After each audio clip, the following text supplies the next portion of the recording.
Radiant कलीसिया के सभी परिवारों को और सभी ऑनलाइन वर्शिपर्स को प्रभु यीशु मसीह के नाम से प्रेम भरा नमस्कार। हालेलुया। आज की इस ऑनलाइन वर्शिप सर्विस में आपका स्वागत है। भजन संहिता 101 में लिखा है, मैं करुणा और न्याय के गीत गाऊंगा, मैं यहोवा की करुणा और न्याय के गीत गाऊंगा। हे यहोवा, मैं तेरा ही भजन गाया करूंगा, मैं खरे मार्ग पर ही ध्यान दूंगा, तू कब मेरे पास आएगा। मैं अपने घर में मन की खराई से चलूंगा। आइए हम दाऊद के समान इस प्रार्थना को करें और परमेश्वर के लिए अभिलाषी हो जाएं और कहें कि परमेश्वर तू कब मेरे पास आएगा। या दूसरे शब्दों में कह सकते हैं कि प्रभु मैं कब तेरे पास पहुंच जाऊं। यानी कि परमेश्वर तो हमेशा उपलब्ध है, लेकिन हम परमेश्वर से अपना दूरी बनाकर चल रहे हैं। हम परमेश्वर से सोशल डिस्टेंसिंग बनाकर चल रहे थे, लेकिन अब समय आ गया है कि हम दाऊद के समान कह सकें कि परमेश्वर मैं तेरे घर आना चाहता हूं। प्रभु मैं आपके उपस्थिति में आकर आपके परिपूर्णता को अनुभव करना चाहता हूं। इस विचारों के साथ आइए आज एक ओपनिंग प्रेयर के द्वारा हम आज की इस वर्शिप को आरंभ करेंगे। आइए अपने दिलों को तैयार करें। आज हम परमेश्वर की मेज में भी शामिल होंगे और इसलिए उसके लिए भी आप अपने आप को तैयार करिए, ताकि हम इस प्रकार से परमेश्वर की आज महिमा करें और इस प्रकार से एक नए रूप से अपने आप को तैयार करें हम परमेश्वर की सेवा करने के लिए। आइए हम प्रार्थना करें। पवित्र पवित्र पवित्र सेनाओं के यहोवा, हमारे उद्धारकर्ता प्रभु यीशु मसीह के द्वारा आपके चरणों में आते हैं। पिता धन्यवाद करते हैं उस प्रेम के लिए जो हमसे किया गया, उस प्रेम को जिसको हमने कलवरी क्रूस पर अनुभव किया है कि हमारे पापों के लिए प्रभु यीशु मसीह बलिदान हुए और हमारे को लहू के द्वारा मोल लिया गया है। यस, बड़ी कीमत चुकाई गई है प्रभु और हम आपके अपने बनाए गए हैं। इसके लिए धन्यवाद करते हैं। आज के इस वर्शिप सर्विस को आपके चरणों में रखते हैं, ताकि हम ऐसी आराधना करें जो आत्मा और सच्चाई से हो और प्रभु यीशु मसीह के द्वारा आपको स्वीकार हो सके। गीतों का गाया जाना, वचन का पढ़ा जाना और प्रचार किया जाना, वचन का सुना जाना, सब कुछ आपकी महिमा के लिए हो, क्योंकि इस प्रार्थना को हम प्रभु यीशु मसीह के नाम से मांगते हैं। आमीन।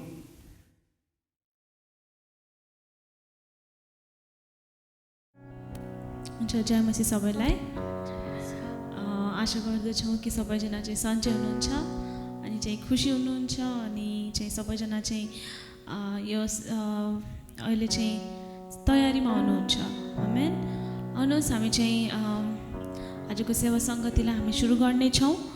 अनि चाहिँ सुरु गर्नुभन्दा पहिला हामी चाहिँ हितोपदेश 3:5 र 6ले यसरी भन्दछ कि तिम्रो सम्पूर्ण हृदयले परमप्रभुमा भरोसा गर, तिम्रो आफ्नै बुद्धिमा मात्र भर नपर, तिम्रो सम्पूर्ण मार्गहरूमा परमप्रभुलाई सम्झ, उहाँले नै तिम्रो सबै मार्गहरू सोझो पारिदिनुहुनेछ। आमेन।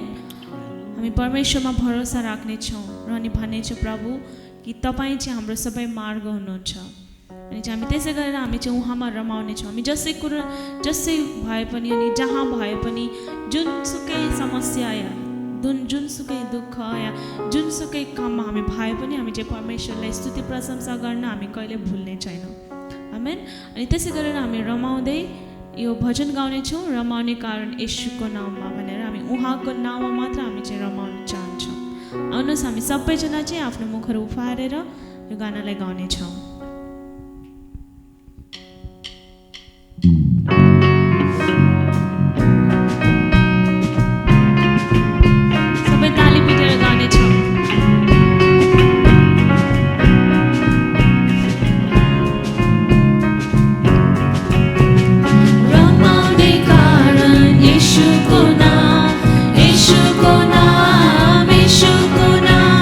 Ramaune karan Yeshu ko naam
परमेश्वरको काम देखि सारा प्रकृति रमायो सिरिरी बतास जल्यो मनको पीडा उडाइ लाग्यो निलो आकाशैमा आज मलाई उडु उडु लाग्यो उहाँ आउनु भो मानिस भएर बचाउनु भो क्रुसैमा चढेर उहाँ आउनु भो मानिस भएर बचाउनु भो क्रुसैमा चढेर रमाउने कारण यीशुको नाम यीशुको नाम यीशुको नाम रमाउने कारण यीशुको नाम यीशुको नाम यीशुको नाम उहाँ आउनु भो मानिस भएर बचाउनु भो क्रुसैमा चढेर उहाँ आउनु भो मानिस भएर बचाउनु भो क्रुसैमा चढेर उहाँ आउनु भो मानिस भएर बचाउनु भो क्रुसैमा चढेर उहाँ आउनु भो मानिस भएर बचाउनु भो क्रुसैमा चढेर अनि पुनरुत्थानद्वारा आफ्नो ख्रीष्ट येशूले सबै थोकहरूमाथि अधिकार प्राप्त गरे मृत्यु अनि पुनरुत्थानद्वारा आफ्नो ख्रीष्ट येशूले सबै थोकहरूमाथि अधिकार प्राप्त गरे समुद्रका गहिरा गहिरा स्थानहरू उहाँकै हुन् पृथ्वीका अग्ला अग्ला हिमालहरू उहाँकै हुन् आकाशका ताराहरू उहाँकै गुणगान गर्छन् खोला जङ्गल छन् सबै उहाँमा रमाउँछन् उहाँ आउनु भो मानिस भएर बचाउनु भो क्रुसैमा चढेर उहाँ आउनु भो मानिस भएर बचाउनु भो क्रुसैमा चढेर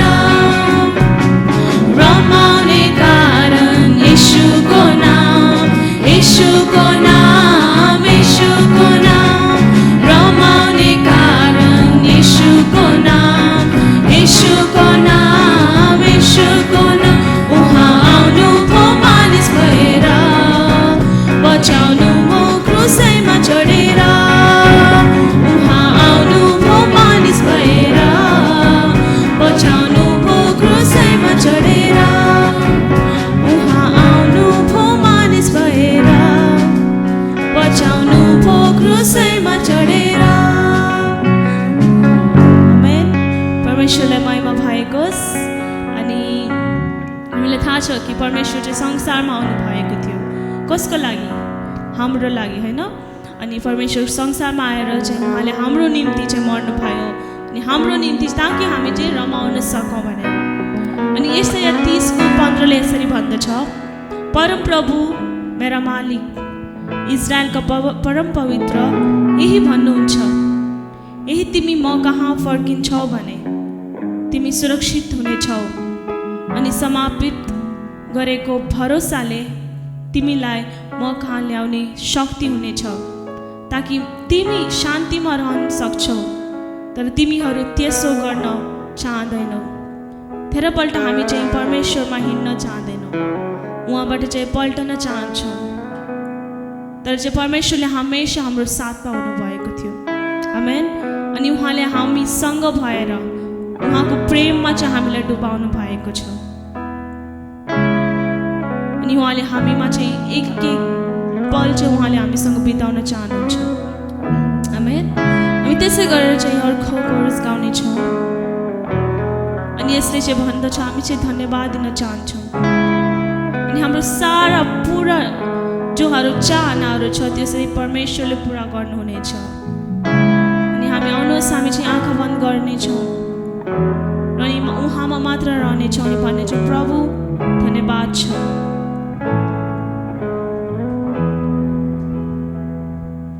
मेरी हर चाहत को पूरा तूने किया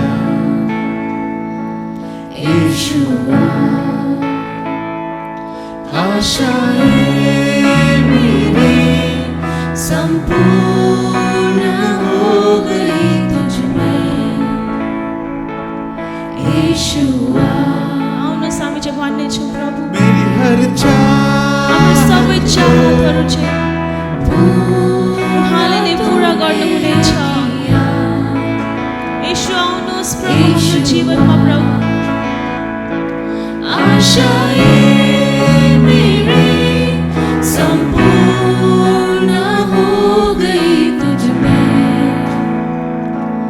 यीशुआ।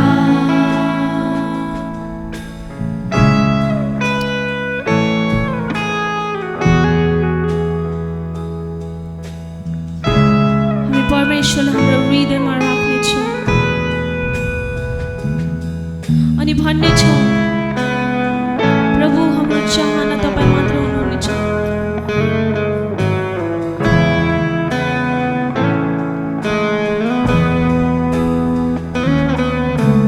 हर बुक मेरी तूने जाना, बाहों में लेकर मुझको संभाला।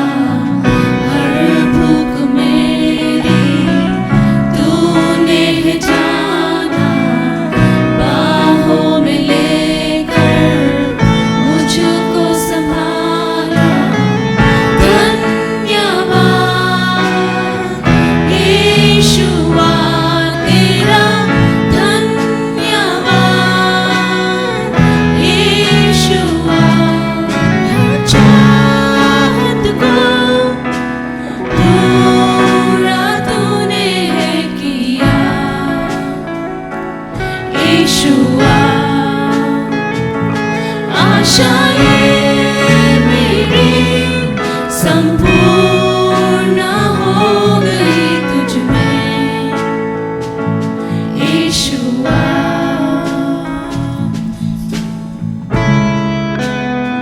आमेन।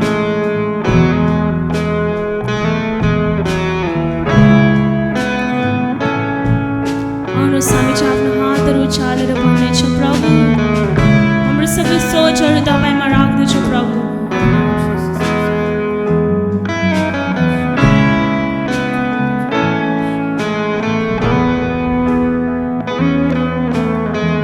मेरी सोच से परे आश्चर्य कामों से तूने बना दी। हर एक कमी में मेरी सोच से परे आश्चर्य कामों से तूने बना दी। हर एक कमी में कठिनाइयों में सब उजड़ा लगे, पर तेरे हाथ की परछाई कभी ना हटेगी। धन्यवाद यीशुआ तेरा, धन्यवाद यीशुआ। तेरी हर चाहत को पूरा तूने किया यीशुआ प्रभु। यीशुआ। आशाएं मेरी संपूर्ण हो गई तुझ में यीशुआ। मेरी हर चाहत को पूरा तूने किया परमेश्वर पितामा तपाईँलाई धन्यवाद दिन्छौँ। यीशुआ। प्रभु आउनुहोस् प्रभु हाम्रो माझमा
Yeshua,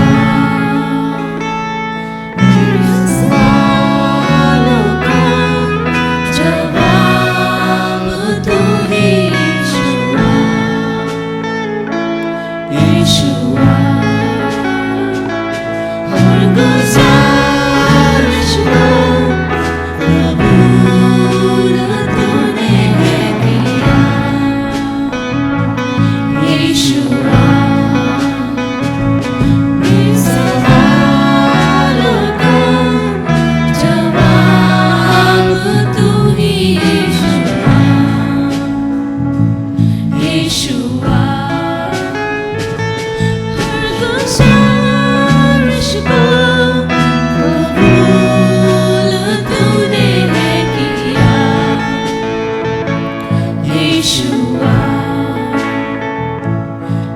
सवालों का जवाब तू ही यीशुआ, यीशुआ, हर गुजारिश प्रभु, हर गुजारिश को कबूल तूने किया, यीशुआ, सवालों का जवाब तू ही यीशुआ, यीशुआ, यीशुआ, यीशुआ,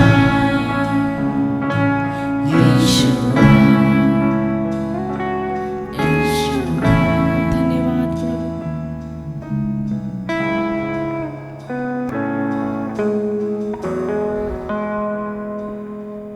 धन्यवाद छ प्रभु।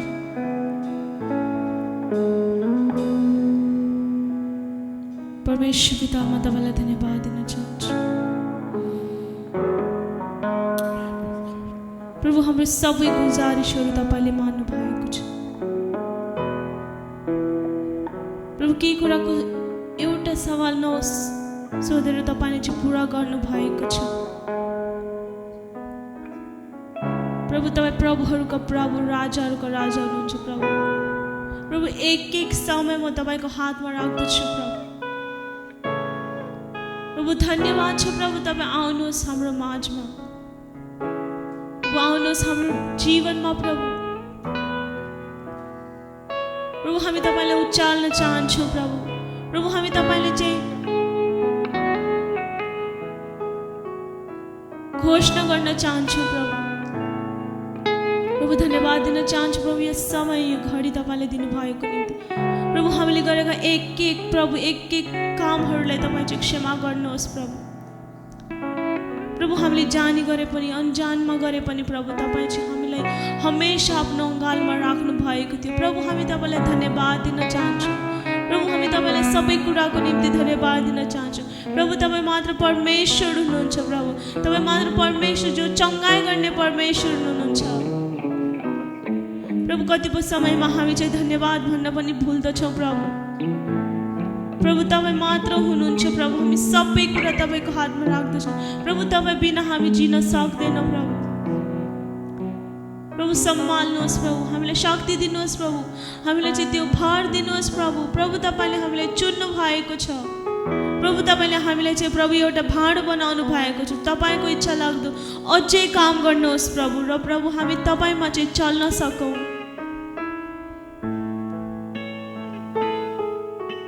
प्रभु। संसारमा यति घटी कमीहरू छन् प्रभु, हामीमा यति घटी कमीहरू छन् प्रभु। संसारमा धेरैवटा घटनाहरू छन् प्रभु, तर पनि तपाईँले हामीलाई छोड्नु भएन प्रभु। प्रभु तपाईँले हामीसँग भएर प्रभु यो मौका दिनुभएको छ। हामी एकसाथ भेला नभए पनि प्रभु तपाईँले चाहिँ जुटाउनु भएको छ ताकि हामी तपाईँ परमेश्वरको उच्च अनि प्रभु तपाईँ परमेश्वरको स्तुति प्रशंसा गर्न सकौँ प्रभु। प्रभु आउनुहोस् प्रभु, तपाईँको आत्माले भरिदिनुहोस् प्रभु एक एकको जीवनलाई।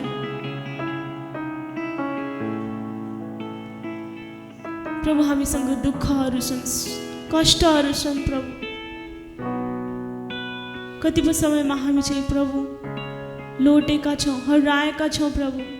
प्रभु सम्हाल्नुहोस् प्रभु ल्याउनुहोस् तपाईँको इच्छाद्वारा प्रभु ल्याउनुहोस् तपाईँको मण्डलीमा, प्रभु ल्याउनुहोस् तपाईँको भवनमा, प्रभु ल्याउनुहोस् तपाईँको शरणमा प्रभु हामी झुक्न सकौँ, ताकि हामी तपाईँ परमेश्वरलाई प्रभु अति उच्च पार्न सकौँ। धन्यवाद दिन चाहन्छु प्रभु यस समय प्रभु तपाईँले दिनुभएको लागि, प्रभु यो मौका दिनुभएको लागि म तपाईँलाई कोटी कोटी धन्यवाद दिन चाहन्छु प्रभु बाँकी रहेका भागहरू म तपाईँको हातमा राख्दछु प्रभु वचन बोल्ने पास्टरमा तपाईँको हातमा राख्दछु प्रभु त्यस वचनद्वारा होइन प्रभु तपाईँको इच्छाद्वारा प्रभु पास्टरद्वारा हामीसँग बोल्नुहोस् प्रभु, त्यो वचनलाई हामी पालन गर्न सकौँ, त्यो वचनलाई हामी सुन्न सकौँ प्रभु, त्यो वचनद्वारा हामी हिँड्न सकौँ प्रभु एक एकलाई छुनुहोस् प्रभु र धन्यवाद दिन चाहन्छु प्रभु। बाँकी रहेका भागहरू म तपाईँको हातमा राख्दछु प्रभु, हाम्रो जीवनमा आउनुहोस्, छुनुहोस् प्रभु, पवित्र आत्माले भर्नुहोस् प्रभु, हामीलाई तपाईँको खाँचो छ प्रभु। धन्यवाद माग्दै प्रभु, बिन्ती अनि प्रार्थना माग्दछु प्रभु यीशु ख्रीष्टको नाममा, आमेन।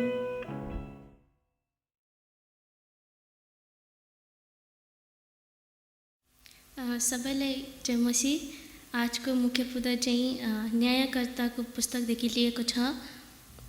न्यायकर्ता 11:1देखि 5सम्म, 30 र 31, 34 र 35ले यसरी भन्दछ, गिलादी यिप्ता एक वीर योद्धा थिए। तिनी एक वेश्या फर्क गिलादीका छोरा थिए, तर गिलादीकी पत्नी पनि तिनका धेरै छोराहरू जन्माइन्। अनि जब तिनीहरू ठुला भए तब तिनीहरूले युप्तालाई धपाए। तिनीहरूले तिनलाई भने, हाम्रो पिताको घरमा तेरो केही हक छैन, त अर्की स्त्रीको छोरो होस्। त्यसैले दाजुभाइहरूदेखि बाँच्नलाई युप्ता भागेर तोब देशमा बस्न लागे र केही साहसी मानिसहरू तिनका चारैतिर भेला भए र उनीहरू तिनका पछि लागे। केही समयपछि आमोनीहरूले इस्राएलसित लडाईँ गरे। जब लडाईँ सुरु भयो तब गिलादका बुढापाकाहरू तोब देशबाट यिप्तालाई ल्याउन गए। यिप्ताले परमप्रभुलाई यो वाक्कल गरेर भने, यदि तपाईँले आमोनीहरूलाई मेरो हातमा सुम्पिदिनु भयो भने जब म आमोनीहरूबाट खुशालसित फर्कुला तब मलाई भेट्नलाई मेरो घरको ढोकाबाट बाहिर आउने पहिलो प्राणी परमप्रभुको हुनेछ। म त्यसलाई होमबलि गरी चढाउनेछु। जब यिप्ता सिम्पामा आफ्नो घरमा फर्के तब तिनलाई बाहिर भेट गर्न खोजडी बजाउँदै र नाच्दै तिनकी छोरी आइन्। यिनी तिनकी एउटै छोरी थिइन्। तिनको अरू कोही छोराछोरी थिएनन्। जब तिनले तिनलाई देखे तब तिनले आफ्नो लुगा च्यातेर भने, हाय मेरी छोरी, तिमीले मेरो मनै भाँचिदिएकी छौ। तिमीले कस्तो कष्ट म माथि लाएकी छौ। मैले परमप्रभुसित एउटा वाक्कल गरेको छु र म त्यो टार्न सक्दिनँ। आमेन।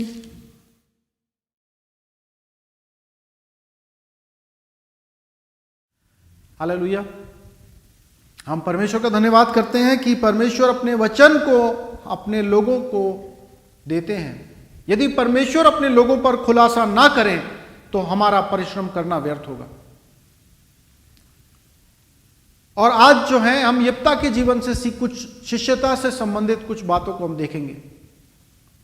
पिछले सप्ताह में हमने गिदोन के जीवन से सीखा कि उसने अपने आप को, जो इंसानी लोग हैं या जो हाथों की बनाई हुई मूर्तें हैं, उनके भय से अपने आप को निकाल कर उसने परमेश्वर के अधीन अपने आप को किया, परमेश्वर के भय के अधीन किया, जिसके कारण से वो सारे भय से, मृत्यु के भय से भी मुक्त हो गया और उसने एक नई पहचान को पाया। पवित्र आत्मा के द्वारा सामर्थ्यशाली बनाया गया और उसने अपने उस मंजिल को पाया जो परमेश्वर की योजना में उसके लिए ठहराई गई थी। आज हम यिप्ता के जीवन से देखेंगे, और यिप्ता भी एक ऐसा एक न्यायी था जिसका जिक्र न्यायियों की पुस्तक उसका 11 अध्याय में और 12 अध्याय में मिलता है, और उसके जीवन से हम कुछ विशेष बातों को देखेंगे। और पहली बात ये देखते हैं कि यिप्ता एक जो है एक बहुत अच्छी पृष्ठभूमि से नहीं आता था, और जब आप न्यायियों की पुस्तक उसका 11 अध्याय पढ़ोगे और उसका पहला और दूसरा पद पढ़ोगे तो वहां पर आप पाएंगे कि वो जो है एक वेश्या का पुत्र था, और इस कारण से जो है उसको जो है हीन भावना से देखा जाता था।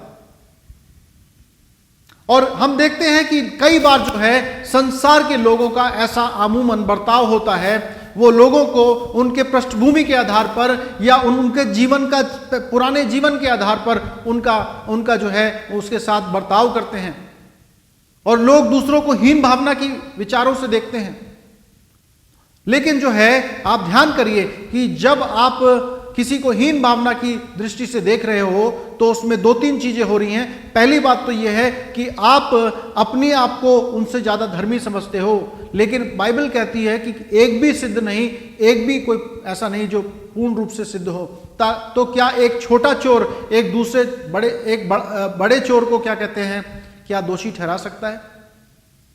और बाइबल कहती है तुम किसी को हीन भावना से ना देखना, तुम किसी के साथ न्याय मत करना, किसी का न्याय मत करना, किसी को निंदा मत करना, क्योंकि जब तुम ऐसा करते हो तब तुम क्या करते हो कि तुम बोलते हो कि तुम उनसे बेहतर हो।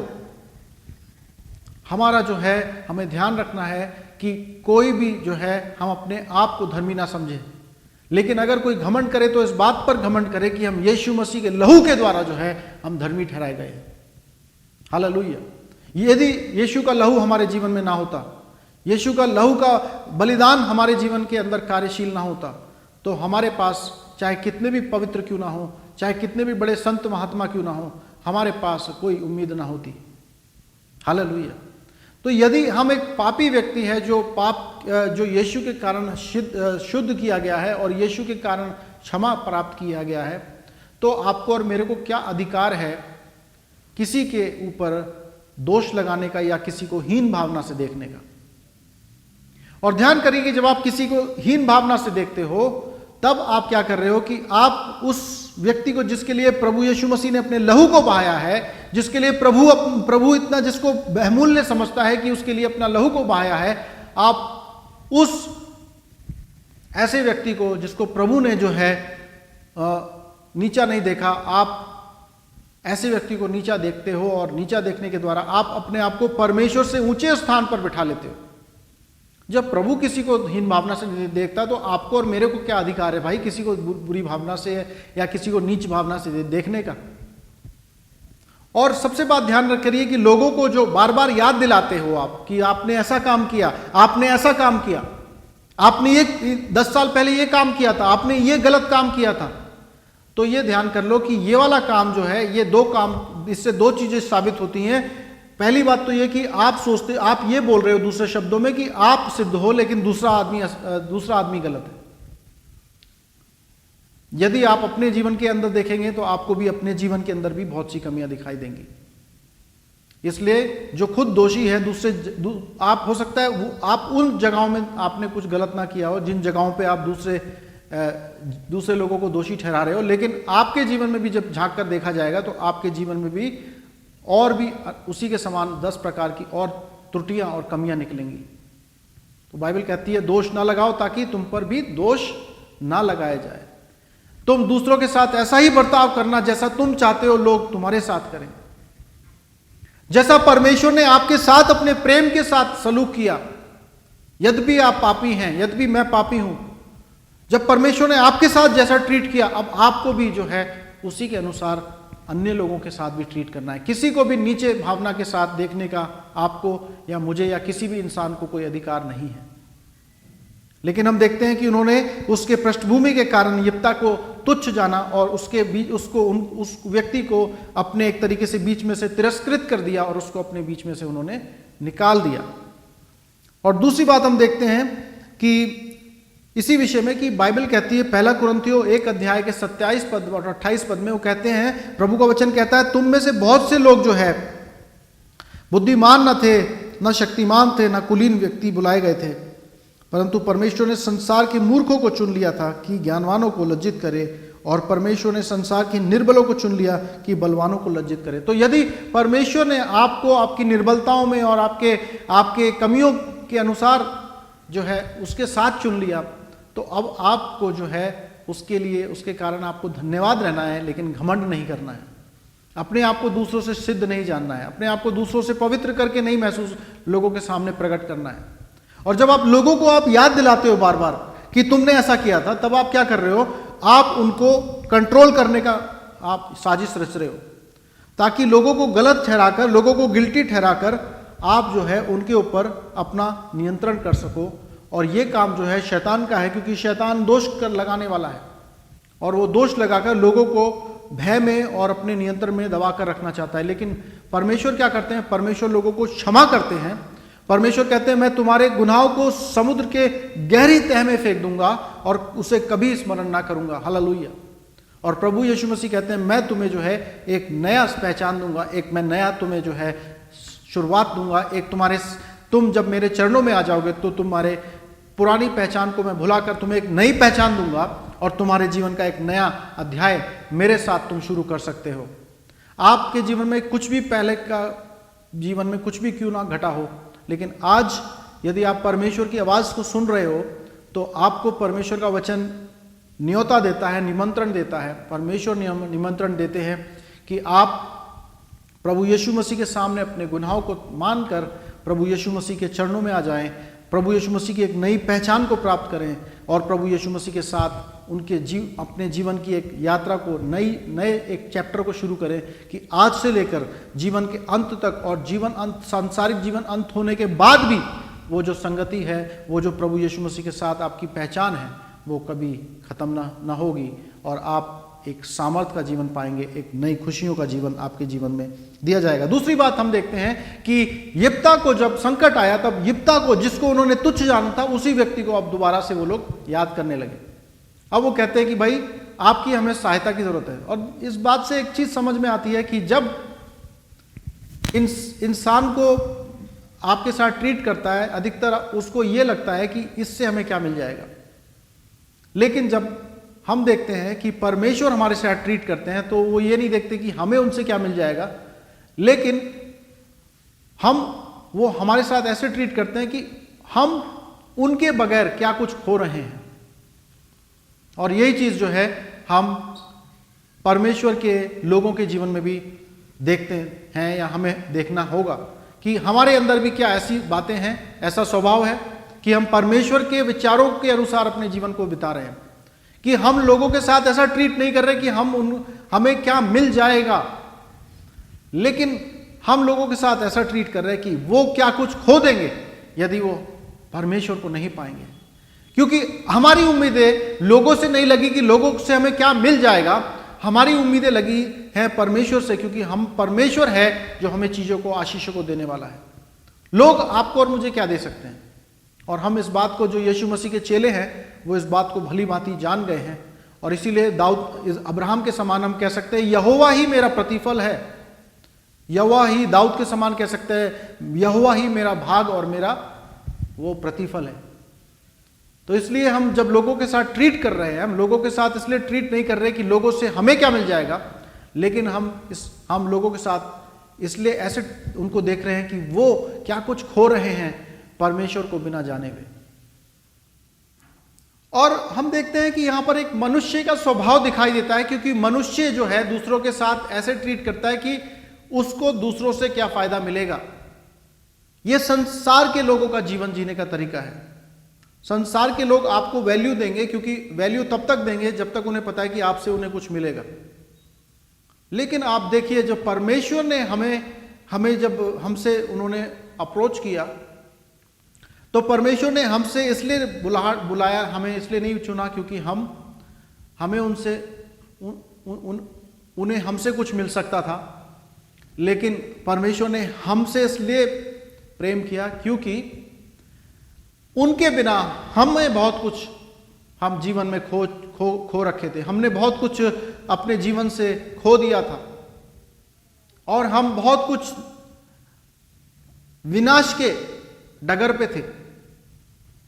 तो जब संसारिक लोग, देखिए ध्यान करिए, जब संसारिक लोग जो है आपके साथ ट्रीट करते हैं या किसी के साथ ट्रीट करते हैं, तो संसारिक लोग उनके साथ ऐसे ट्रीट करते हैं क्योंकि उन्हें यह लगता है कि हम इस व्यक्ति से हमें क्या मिल सकता है।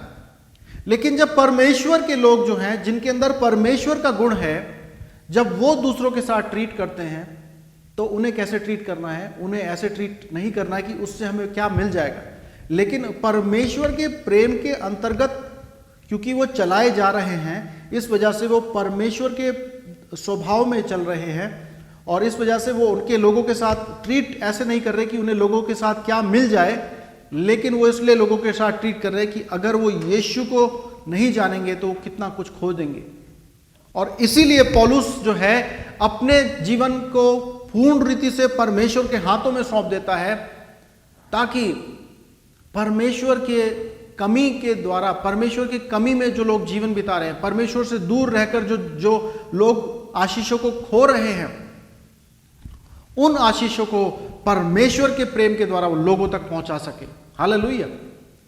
और इसीलिए उसने ये नहीं देखा कि हम जो है कैसे हैं, कैसी पृष्ठभूमि के आते हैं, क्योंकि वो जानता है कि जो परमेश्वर से दूर है, जो यीशु मसीह के द्वारा जो है उसने नया जन्म का अनुभव नहीं किया, वो चाहे कितना भी पवित्र हो, वो फिर भी अभागा है, वो फिर भी अधूरा है, वो फिर भी अशुद्ध है।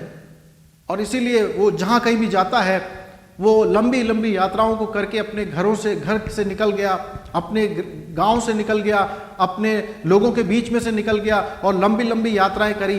क्यों करी? क्योंकि वो परमेश्वर के प्रेम से भरकर उसने बोला, उसने महसूस किया कि बहुत से लोग ऐसे हैं जो अभी अधूरे हैं, बहुत से लोग ऐसे हैं जिनको अभी परमेश्वर का जो है अनुभव नहीं हुआ है, परमेश्वर का प्रेम का उन्होंने अनुभव नहीं किया है।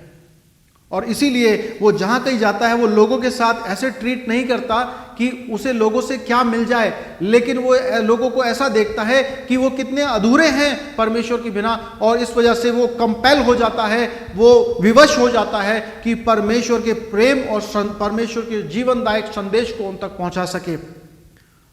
और दूसरा कुरिन्थियों 5 अध्याय और 20 पद में वो कह देता है, मैं जहां कहीं भी जाता हूं मैं यही कहता हूं कि परमेश्वर के साथ मेल मिलाप कर लो, परमेश्वर के साथ मेल मिलाप कर लो।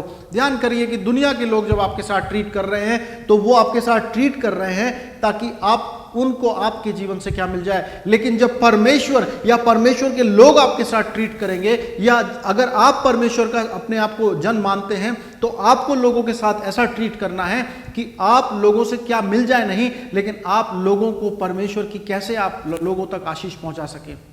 हालेलुया। क्योंकि परमेश्वर ने आपको आशीष के जरिए के रूप में चुना है कि आप परमेश्वर की आशीष के नालियां बन जाएंगे और आपके द्वारा परमेश्वर की सुसमाचार की आशीषें, जीवनदायक आशीषें, परमेश्वर की सुगंध, जीवन की सुगंध सारे संसार में फैल जाएगी। हालेलुया। तो जब आप लोगों के साथ ट्रीट करिए तो लोगों के साथ आप ये मत ट्रीट करिए कि आपको उनसे क्या मिल जाए, लेकिन आप लोगों के साथ ऐसा ट्रीट करिए कि आप उनको क्या दे सकते हो, आप कैसे परमेश्वर की आशीष उन तक पहुंचा सकते हो। क्योंकि आपको लोगों की तरफ देखने की जरूरत नहीं है आशीष पाने के लिए, क्योंकि आपने परमेश्वर यहोवा की ओर अपनी आंखों को लगाया है जो आशीषों को देने वाला यहोवा है। हालेलुया। इसीलिए हमें संसारिक लोगों की ओर देखने की आवश्यकता नहीं है कि उनसे हमें कुछ मिल जाए। और इसीलिए आप संसार में जीते हो, लेकिन आप संसार में लोगों से उम्मीद नहीं लगाते हो, इस संसार में परमेश्वर की ओर अपनी आंखें लगाकर इस संसार में अपनी जीवन को बिताते हो। हालेलुया। और जफ्ता के बारे में देखते हैं कि उसने युद्ध करने के लिए उनके साथ में वो एक नेतृत्व के रूप में, एक सैन्य अधिकारी के रूप में उनके साथ एक उसने उस बात को स्वीकार कर लिया, उनके जो निमंत्रण को स्वीकार कर लिया और उनका वो जो अगुवा बना। और वहाँ पर युद्ध करने से पहले उसने एक प्रतिज्ञा कर ली, एक उसने मन्नत मांग ली और उसने कह दिया कि 30 और 31 पद में कि जो कोई भी मेरे से मिलने के लिए आएगा उसको मैं परमेश्वर के लिए बलि चढ़ा दूंगा। यहाँ पर देखते हैं कि उसने जो है अपने जो है जुबान को जो है सही से उपयोग नहीं किया।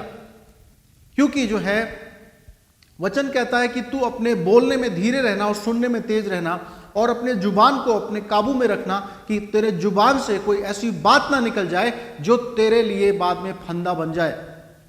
इनफैक्ट आप जब मत्ती का 12 अध्याय पढ़ेंगे, उसका 36 और 37 आयत पढ़ेंगे, मत्ती 12 36 और 37, वहां पर लिखा गया है कि जो है तू जो है अपने जुबान का ध्यान रखना, क्योंकि जो भी कुछ तू बोलता है उसके अनुसार तेरा न्याय किया जाएगा।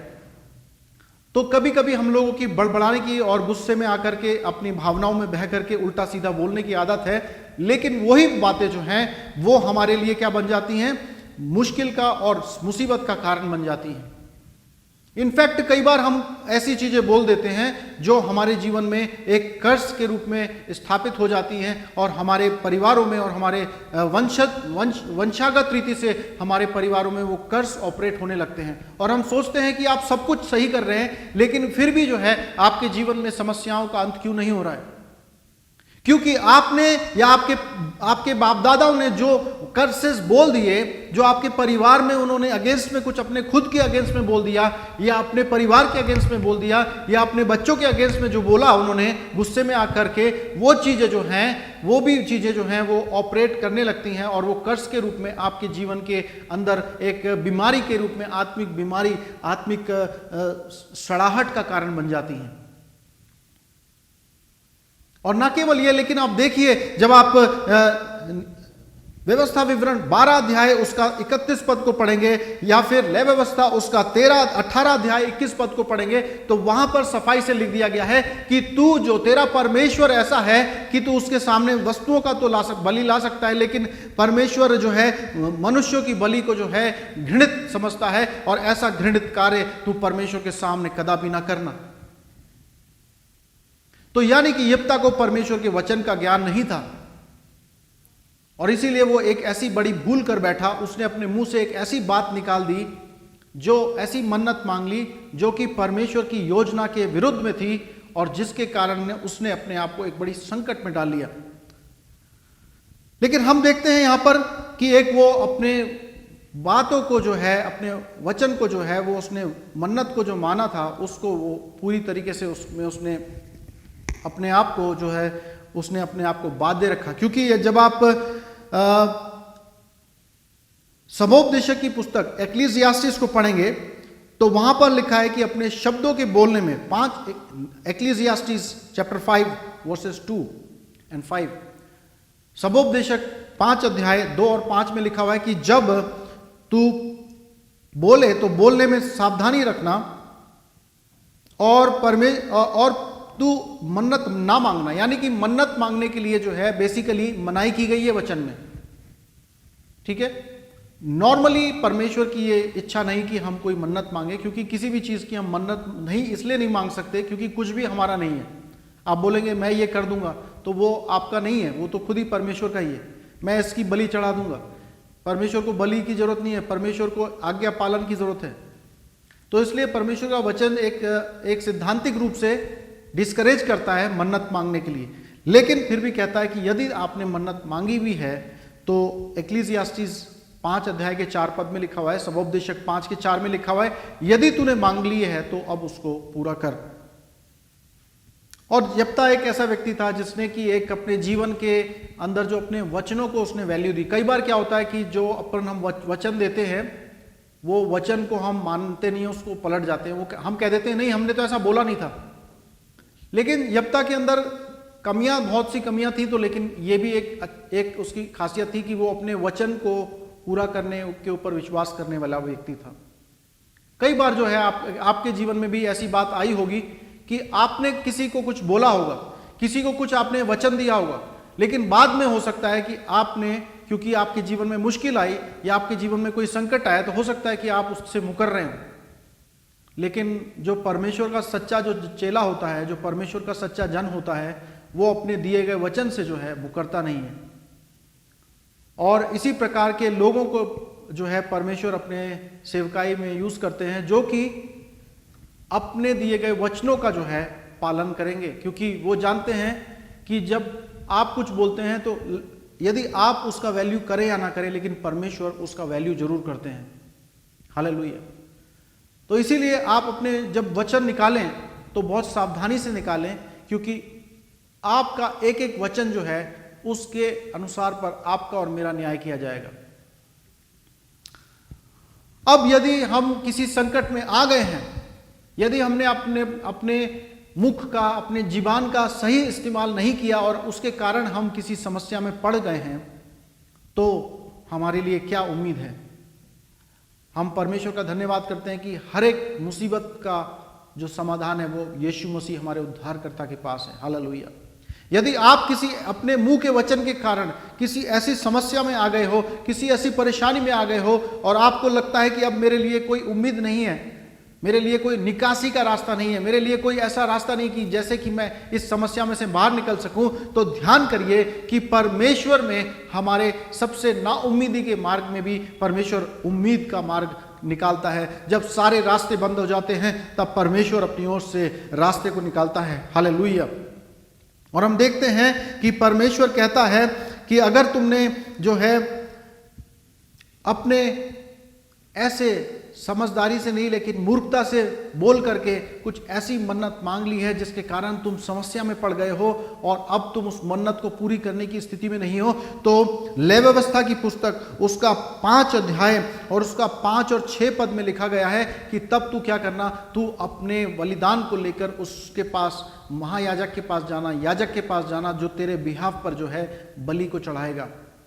और हम जानते हैं कि जो बलि है वो कौन है। वो बलि जो है वो सिद्ध बलि हमारा प्रभु यीशु मसीह है, जिसने हमारे सारे गलतियों के कारण अपने लहू को बहाया है। और उसके कारण जो है, जो कर्सेस हमारे जीवन में ऑपरेट करते हैं, जो परेशानियां जिसमें हम अपने आप को डाल लिए अपने मुंह के वचन से, उन सारे फंदों से हमें यहोवा का लहू छुड़ाता है। हालेलुया। हमें यीशु प्रभु का लहू उन मुसीबतों से निकाल सकता है। आपको क्या करना है, यदि आप अपने मुंह के बोलने के कारण, गलत तरीके से किसी चीज को मन्नत मांगने के कारण या वचन देने के कारण आप किसी समस्या में पड़ गए हो, आपने परमेश्वर से कुछ मन्नत मांगी होगी, लेकिन अब आपको लगता है कि मैं उस मन्नत को पूरा करने की स्थिति में नहीं हूं, ऐसी स्थिति में आपको परमेश्वर के सामने अपने आप को दीन करना है। आपको परमेश्वर के सामने अपने पापों को मानना है, अपने पश्चाताप को करना है और परमेश्वर से कहना है, यहोवा मुझ पर कृपा कर, मुझ पापी को क्षमा कर और मुझे इस संकट में से यीशु के लहू के द्वारा छुटकारा दे। हालेलुया। क्योंकि यीशु का लहू है जो सारे कर्सेस को जो है तोड़ने के लिए आपके और मेरे जीवन में आता है। हालेलुया। जब आपने कुछ ऐसा बोला कि अरे मेरा जीवन तो कभी बेहतर हो ही नहीं पाएगा, अरे मेरा बच्चा तो कभी कुछ कर ही नहीं पाएगा, तब क्या किया, ये वचन आपने एक गुस्से में बोला होगा, लेकिन यही वचन जो है ये कर्ज के रूप में आपके और आपके परिवार के अंदर, आपके बच्चों के अंदर ऑपरेट कर सकता है। और ऐसे ऐसे करके जब आप कुछ अपने जीवन से गलत बोलते हैं तो ये जो है आपके जीवन, आत्मिक जीवन में हानि का कारण बनता है। इसीलिए हमें क्या करना है, इन कर्सेस को यीशु मसीह के सम्मुख लाकर उन्हें तोड़ देना है और यीशु मसीह के द्वारा हमें एक नया जीवन को, एक नई उम्मीद को पाना है। हालेलुया। इसीलिए हम निराश नहीं होते। आज के दिन हमने जो है यिप्ता के जीवन से हमने मुख्य कौन कौन सी बातों को सीखा है, जल्दी से दोहराएंगे, उसके बाद हम समाप्त करेंगे। पहली बात, यिप्ता का जो है एक बैकग्राउंड, उसका पृष्ठभूमि एक अच्छी पृष्ठभूमि से नहीं आता था और इस कारण से लोग उसके साथ गलत व्यवहार करते थे, उसको हीन भावना से देखते थे। लेकिन परमेश्वर पहली बात कहते हैं कि तुम ऐसा ना करना, और दूसरी बात परमेश्वर कहते हैं ये भी याद रख लेना कि तुम भी जो है कोई बहुत ही साफ और बहुत ही एक अच्छे पृष्ठभूमि के आने वाले लोग नहीं हो। इसलिए अगर तुम चाहते हो कि परमेश्वर तुम्हारे साथ वैसा बर्ताव ना करे जैसा कि तुम्हारे पृष्ठभूमि के अनुसार उसे करना चाहिए, तो तुम भी ऐसा किसी दूसरे के साथ मत करना जिसको तुम समझते हो कि वो बुरे पृष्ठभूमि से या तुच्छ पृष्ठभूमि से आता है। या सीधे शब्दों में कहा जाए, किसी को भी आप तुच्छ मत जानना। हालेलुया। और दूसरी बात, आप लोगों के साथ ये मत देखना कि लोगों से आपको क्या मिल जाए। आप लोगों के साथ आप ऐसा बर्ताव करना कि लोगों को क्या कुछ वंचित हैं, क्या कुछ वंचित हैं उस जीवित परमेश्वर के बिना। क्योंकि हमारी आंखें लोगों से नहीं लगी हैं, लोगों से उम्मीद नहीं है कि लोग क्या दे देंगे, हमारी आंखें उस परमेश्वर यहोवा के ऊपर लगी हैं जो सारी आशीषों को देने का जरिया है और स्रोत है। वही सबसे बड़ा सोर्स है जिसकी ओर से सारी उत्तम आशीषें आती हैं। इसलिए इंसान को केवल आप देने की सोचो, इंसान से लेने की उम्मीद मत करो। और तीसरी बात जो है, आप जो है यफ्ता के जीवन से सीख सकते हैं। हमें यफ्ता के जीवन से सीखना है कि अपने जुबान का सही इस्तेमाल करना है, ताकि कुछ भी ऐसा बोल करके हम अपने आप को या ऐसी मन्नत मांगकर अपने आप को किसी संकट में ना डाल लें। आपको वचन को पढ़ना है ताकि ऐसा कुछ ना आप मन्नत मांग लें जो वचन के अगेंस्ट में हो। और आपको निरंतर परमेश्वर के साथ रहना है। और यदि किसी संकट में आपने अपने आप को डाल भी लिया है तो परमेश्वर का लहू है जो हमारे लिए बहाया गया है, जिस लहू के द्वारा हम छुटकारा पाते हैं, जिस लहू के द्वारा सारे बंधन और सारे कर्सेस यीशु के नाम से तोड़े जाते हैं। हालेलुया। तो आज आपको परमेश्वर के सामने अपने आप को लाने की जरूरत है।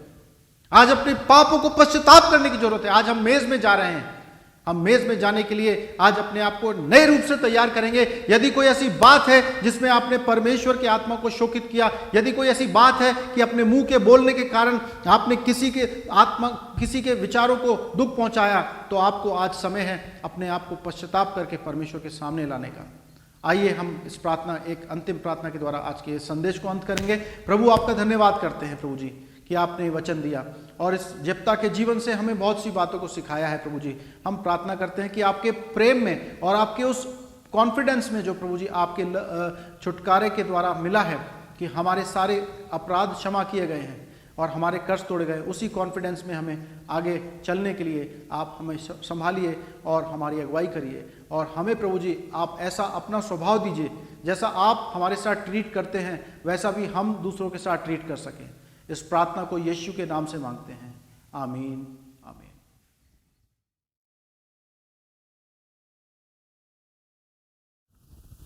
हम आप प्रभु यीशु मसीह की मेज में भाग लेने के लिए तैयार हैं और हम परमेश्वर का धन्यवाद देते हैं क्योंकि जब हमारे जीवन में सारी उम्मीद का किरण खत्म हो चुकी थी, शाश्वत जीवन पाने की उम्मीदें खत्म हो चुकी थी, ऐसी परिस्थिति में परमेश्वर ने प्रभु यीशु मसीह को इस संसार में भेजा और वो हमारे लिए सिद्ध बलिदान बन गए और उनके मौत के द्वारा हमने जीवन को पाया और उनके पुनरुत्थान के द्वारा हम धर्मी ठहराए गए। इसीलिए परमेश्वर के लोगों को कोई घमंड करने का या स्थान नहीं है, क्योंकि उन्हें पता है कि वो अपने कामों से नहीं धर्मी ठहराए गए, वो तो परमेश्वर यहोवा के उस मेमने के लहू के द्वारा और उसके पुनरुत्थान के द्वारा धर्मी ठहराए गए। हालेलुया। और इसीलिए जब प्रभु के द्वारा हमें ये न्योता दिया गया तो हम उस न्योते को स्वीकार करते हैं और प्रभु के द्वारा ये संस्कार को स्थापित किया गया कि तुम जब कभी भी स्मरण के लिए, मेरे स्मरण के लिए इस मेज में भाग लो तो तुम जो है याद करोगे उस क्रूस को जिस क्रूस के ऊपर यीशु के शरीर को तोड़ा गया, जिस क्रूस के ऊपर यीशु के बेशकीमती लहू को बहाया गया। और हम बाइबल में पढ़ते हैं कि पौलुस कहते हैं, संत पौलुस पहला कुरिन्थियों उसका 11 अध्याय में कहते हैं कि जो बात मुझे मैंने तुम्हें सौंपी है वह मुझे प्रभु की ओर से मिली है। यानी कि जो वचन प्रभु बोझ से संबंधित पौलुस यहाँ पर सुना रहे हैं वो किसी इंसान से नहीं प्राप्त किया, लेकिन उन्होंने स्वयं प्रभु यीशु मसीह के द्वारा प्रकाशन से प्राप्त किया है। और वो कहते हैं कि यीशु ने जिस रात वह पकड़वाया गया रोटी ली और उसने धन्यवाद देकर रोटी तोड़ी और कहा, ये मेरी देह है जो तुम्हारे लिए है, मेरे स्मरण के लिए यही किया करो। इसी प्रकार भोजन के पश्चात ये कहते हुए कटोरा भी लिया कि ये मेरे लहू में एक नई वाचा है, जब तुम इसमें से पियो तो मेरे स्मरण के लिए यही किया करो। क्योंकि जब तुम इस रोटी में से खाते हो और इस कटोरे में से पीते हो तो जब तक प्रभु ना आए उसकी मृत्यु का प्रचार करते हो। और हम मृत्यु का प्रचार ऐसे भी करते हैं कि ना केवल अपने मुख से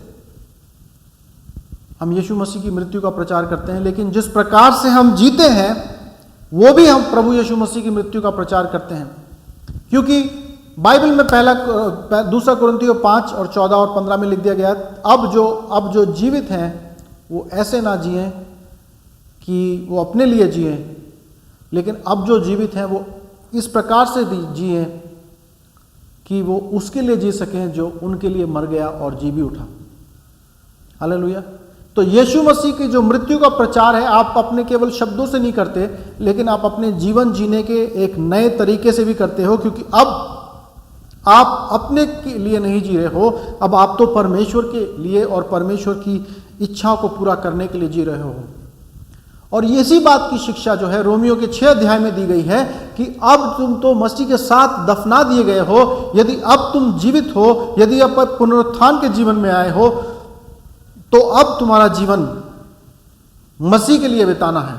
अब तुम्हें अपना जीवन मसीह की मर्जी को पूरा करने के लिए बिताना है।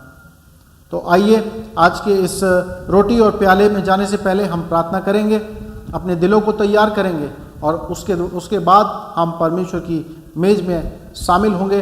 आप अपने घरों में आप प्रभु की मेज को, जो रोटी और प्याला है, उसको आप रखिए और अपने सामने रखिए और हम लोग प्रार्थना करेंगे। और प्रार्थना के द्वारा उसके बाद हम जो है इस मेज में शामिल होंगे। आपका जो घर का अगुआ है, वो जो है आत्मिक अगुआ जो है, आपके घर का जो लीडर है, या आपके घर में जो आत्मिक रीति से जो परमेश्वर के संगति में चलने वाला व्यक्ति है, वो इस मेज के अंदर अगुवाई कर सकते हैं। आइए हम प्रार्थना करें। पवित्र पिता, आपका धन्यवाद करते हैं उस मेमने के लिए प्रभु जी, जो जगत के पापों को उठा ले गया परमेश्वर, उस जीवनदायक परमेश्वर के लिए, जो परमेश्वर का मेमना, जो स्वयं परमेश्वर है, जो स्वयं प्रभु जी आप हैं, वो इस संसार में आ गए और आप जगत के अंदर से प्रभु जी हर एक कलंक को और अपने ऊपर कर्स बन गए, ताकि वो जो कर्सेस और पाप के अधीन है वो हमेशा के लिए स्वतंत्र कर दिए जाएं। परमेश्वर, इस रोटी को और इस प्याले को आप ब्लेस करिए, और जब हम इसमें से भाग लेते हैं तो ये आपकी प्रभु जी हमारी आत्मिक उन्नति का कारण बन सके और हम आपकी मृत्यु का प्रचार कर सकें जब तक आपका द्वितीय आगमन ना हो। परमेश्वर पिता परमेश्वर, अपने लोगों को आपके प्रेम और आपकी संगति में और आपसी संगति में, अपने आस पड़ोसी भाई बहनों की और अपने सामाजिक लोगों की और संसार के सभी लोगों की संगति में अच्छे रूप से जीवन बिताने के लिए आप हम सबकी सहायता करिए। आपकी मौत का ऐलान करके हमारा जीवन बिताया जाए। परमेश्वर, इस प्रार्थना को प्रभु यीशु मसीह के नाम से मांगते हैं। आमीन, आमीन। आइए हम प्रभु की मेज में भाग लेंगे। आप लोग जो है अपने अपने स्थान पर मिल करके प्रभु की मेज में भाग ले सकते हो।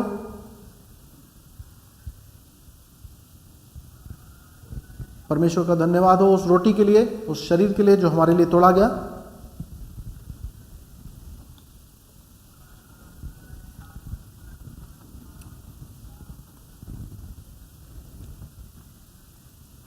इसी रीति से रोटी के तदोपरांत प्रभु ने प्याला अपने लोगों को दिया, अपने चेलों को दिया और कहा, ये प्याला मेरे लहू में एक नई वाचा है। आइए हम इस प्याले में भाग लेंगे।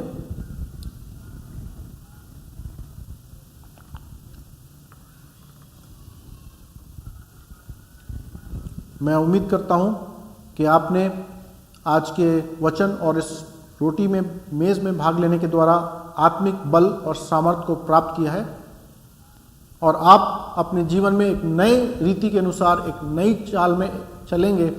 प्रभु यीशु मसीह के साथ एक नया अध्याय आज के दिन आपका शुरू किया गया है और आप एक नई पहचान के साथ, एक नए विचारों के साथ, एक नए दृष्टिकोण के साथ आज परमेश्वर के साथ आज से अपना जीवन बिताएंगे। इन्हीं विचारों के साथ आइए हम अंतिम प्रार्थना और बेनेडिक्शन के लिए अपने स्थानों पर खड़े हो जाएंगे।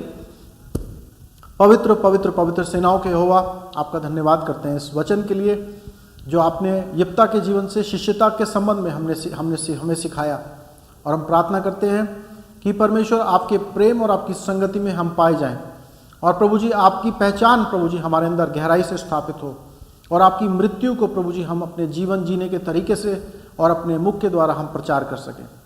जो भी हमारे जीवनों में कमी घटियां हैं उनको आप दूर करिए ताकि हम आपके सिद्ध चेले बन सकें और जैसा आप हमारे साथ ट्रीट करते हैं प्रभु जी दया और करुणा के साथ, वैसे ही हम भी लोगों के साथ जिन्होंने हमारे विरुद्ध पाप किया है या जो हमारे को जो शायद हमें बुरा समझते हैं उनके प्रभु जी साथ भी हम प्रेम के साथ बर्ताव कर सकें जैसे आपने हमसे प्रेम किया है। बाकी सभी बातों को आपके हाथों में रखते हुए इस प्रार्थना को प्रभु यीशु मसीह के नाम से मांगते हैं। आमीन आमीन हालेलुया। अब जो ऐसा सामर्थ्य है उस सामर्थ्य के अनुसार जो हम में क्रियाशील है कि हमारी विनती और कल्पना से कहीं अधिक बढ़कर कार्य कर सकता है, उस परमेश्वर की महिमा कलीसिया में और इस संसार में मसीह यीशु के द्वारा पीढ़ी पीढ़ी तक युगानुयुग होती रहे। आमीन आमीन। प्रभु आप सबको आशीष दे। आप प्रभु के प्रेम में और प्रभु की संगति में और प्रभु के लोगों के साथ संगति में आगे बढ़ते जाइए। आमीन। शालोम।